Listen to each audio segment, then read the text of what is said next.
Hello, I'm Oliver Grimsby, and welcome to part 5 in our 10-part series going through the world of American culture. Today, we will be looking into the daily lives of some of the top presidential prospects, including an exclusive first look into the days leading up to the much-coveted presidential games. Today, we will be taking an exclusive look into the simple life of Marcus Ruby, the playboy lifestyle of Ronald Stump, and for the first time ever, an honest look into the life of a Clinton. This election year has been one of the most interesting in recent memory, and to add to that, a strange dark horse candidate who likes to refer to himself as King Arthur. This middle-aged man is plagued with psychological issues, believing that he is actually a king foretold by history, living in the Middle Ages, destined to be king.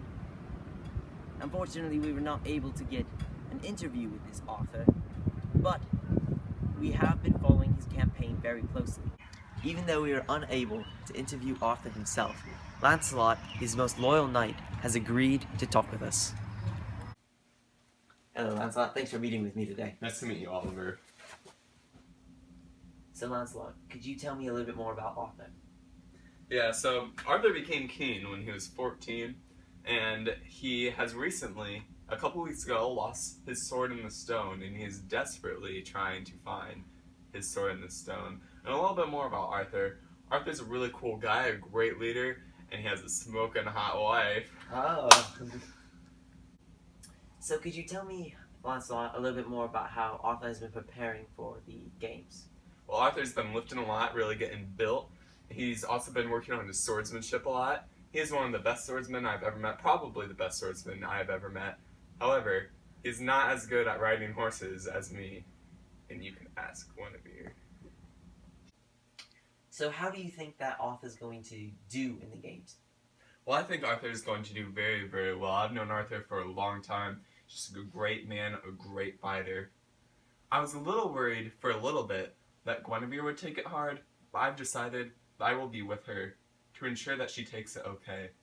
And don't worry, Guinevere is going to be doing great. And you know, the presidential games are just sick and twisted games, but Guinevere is also great at sick and twisted games. After speaking with the very confident Lancelot about Arthur's chances, we started to feel that confidence for him. But now we move on to a next candidate, Marcus Ruby. Mr. Ruby? Mr. Ruby, hi. Hi. It's a pleasure to meet you. Ted, the pleasure is all mine. Let's walk around and see what you like to do on a Sunday for fun. Well, actually, Ted, I was looking forward to talking about some policy today. Well, actually, we were not talking much about policy. We were wanting to know what you did on a Sunday afternoon in your spare time.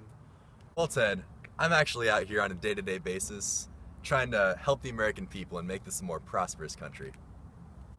Well, all right then. How about we take a look around your grounds?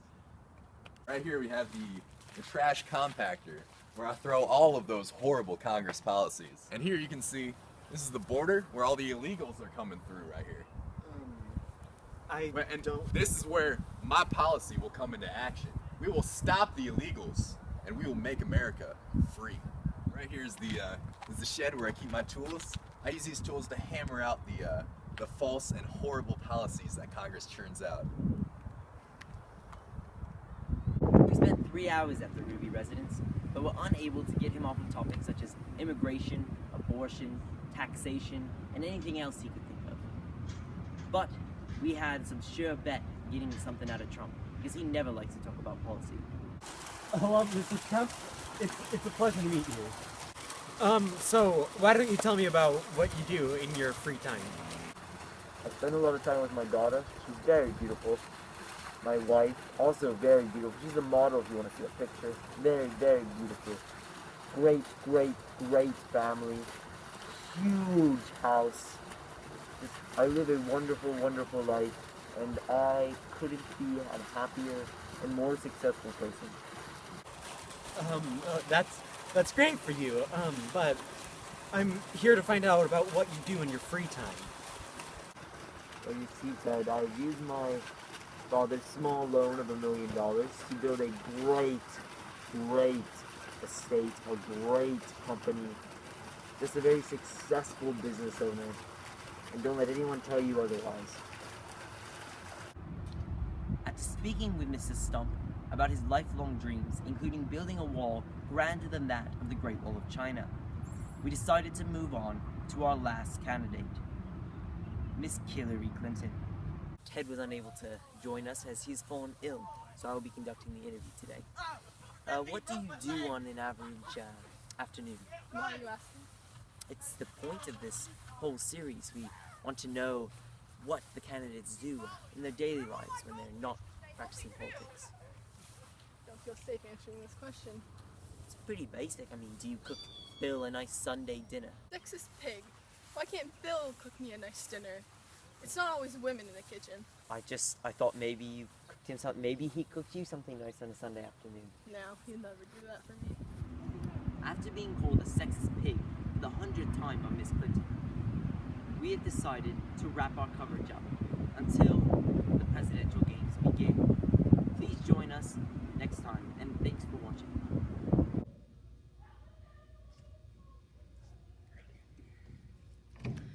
Hello everyone, and welcome to The Crown, the location of the final phase of our election process. Candidates start in their starting ring outside the crown. Tributes must make their way to the center of the crown and collect the cutouts of the states to collect the delegates from that state. Now, states that are worth more delegates are located near the interior of the crown, while the states that are worth less delegates are closer to where the candidates start. Candidates must fight for the states to win the delegates in that state. The candidate with the most delegates at the very end, or the last candidate standing, is the winner.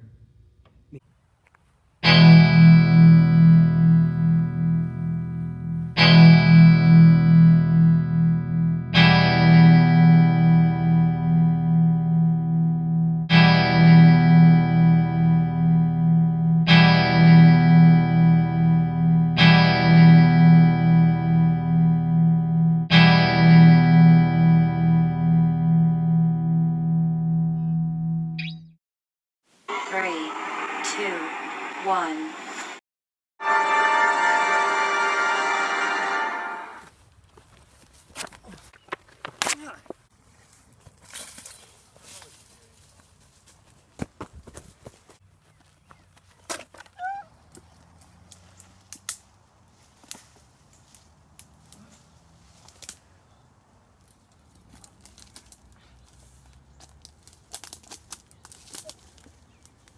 That's it, I'm done.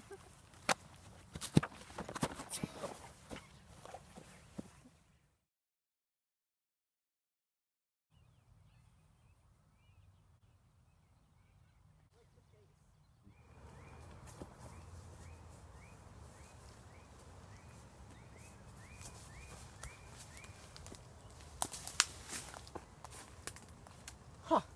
This is way easier than a stone.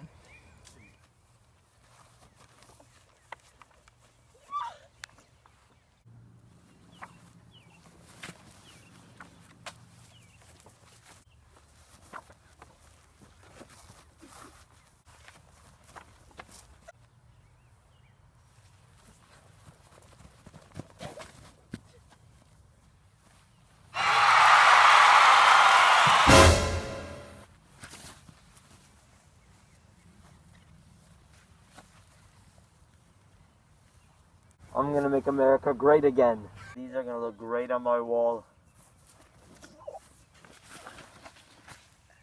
They said normal people couldn't stop him. Good thing we had a king on hand.